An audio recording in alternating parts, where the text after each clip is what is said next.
ভাই আপনি প্রশ্ন করলেন যে একজন অমুসলিম নাস্তিক জিজ্ঞেস করেছেন কে আল্লাহকে সৃষ্টি করেছেন।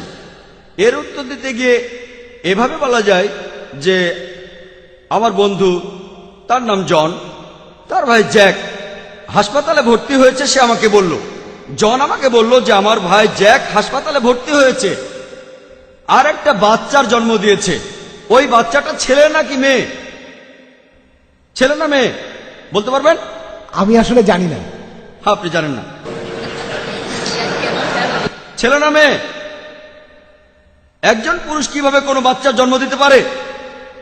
জ্যাক একজন পুরুষ, সে জনের ভাই হাসপাতালে ভর্তি হয়েছে, একটা বাচ্চার জন্ম দিয়েছে। ছেলে না মেয়ে? প্রশ্নটাই অযৌক্তিক। একজন পুরুষ বাচ্চা জন্ম দিতে পারে না। একইভাবে ঈশ্বরের কথা যদি বলি, আল্লাহ কেউ তাকে সৃষ্টি করেনি, তাই কে আল্লাহকে সৃষ্টি করেছে এই প্রশ্নটাই অযৌক্তিক।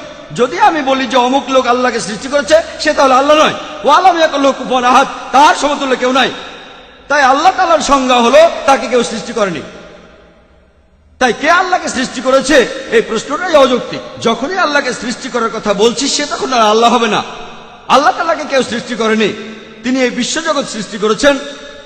আমরা তার উপর নির্ভরশীল, তিনি কোনো কিছুর উপর নির্ভর করেন না। এখন একজন নাস্তিককে কিভাবে বোঝাবেন?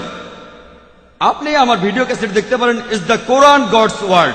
এই প্রশ্নের উত্তরটা পাবেন। এছাড়াও জানবেন কিভাবে একজন নাস্তিককে বোঝাতে হবে। এই ভিডিওটা থেকে আপনি বিস্তারিত জানতে পারবেন একজন নাস্তিককে কিভাবে বোঝাবেন।